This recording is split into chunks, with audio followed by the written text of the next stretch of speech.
The scale of the crisis on Greece's border with Macedonia is not attracting much attention, but it is very real.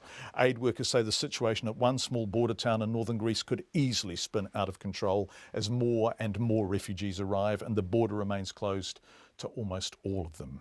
Can't go forward, won't go back. The aid is stretched, there aren't enough tents, tempers are fraying. The BBC's Danny Savage is there, and this is what he's seen.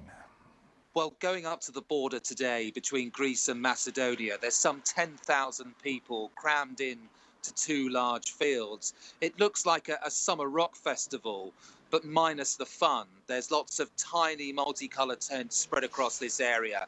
And it's the sort of tents that you and I would maybe spend one night in on a summer's night. But there's whole families living in these tents at the moment, and there are thousands of them. And their attention is focused on this one metal gate, which they need to pass through to get through to Macedonia. And that gate isn't opening very often. So this huge backlog of people is building up. And what you're finding is an enormous increase, really, in the number of women and children at this site at the moment. So you're finding little kids running around this field, not getting food a lot of the time because they're not the ones queuing for it. And it's pretty sad. And the number of tents has run out as well. So the supplies have run low. People can't get tents. And what you're finding is young families sitting out in the cabbage fields of northern Greece, trying to sort of keep safe, keep warm, but actually they're exposed to the elements. What will a win look like for these people? This is a hopeless situation for them. How are they possibly going to move on? Their hope is that they somehow get through this border gate up to Macedonia and move up the migrant trail. But the reality is that it's happening so slowly that they're going to be stuck at this border crossing for days, if not weeks. I did a quick calculation today and worked out that if people cross this border at the current rate that they're doing, that this one border camp is going to take 2 months to clear. And that's before anybody else joins the back of the queue. And you've got to remember that migrants from Syria and Iraq are coming into this country by their thousands every day. We were up at a border camp away a few miles from the border where the army have put up thousands of tents. And people were turning up in buses from Athens today, from Syria and Iraq, after making that perilous boat journey across the Aegean Sea.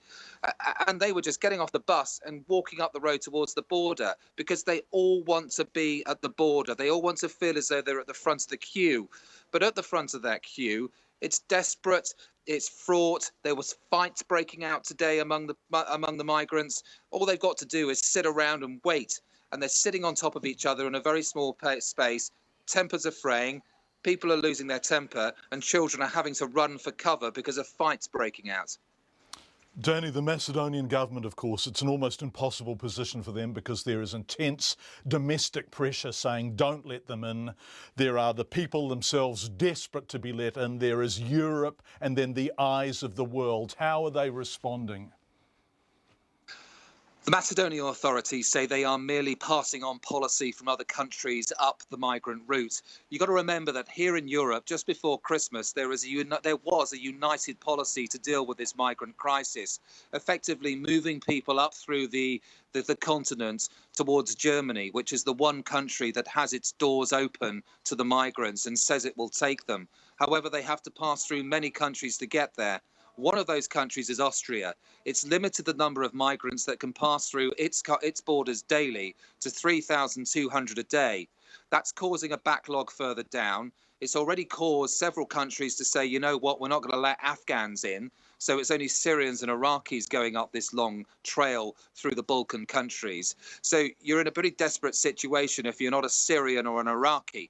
I was in Athens the other day. A whole square in a city centre full of Afghans living rough, men, women and children. There were trees surrounding that square, strong trees that two men decided to try and hang themselves from because they were so desperate in their situation. So as far as Greece is concerned, as far as Afghans are concerned, Greece is a dead end to them.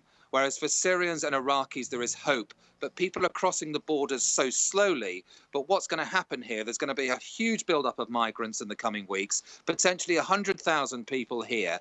And there's already talk of this being a humanitarian crisis. The UN is warning that this is a impending humanitarian crisis.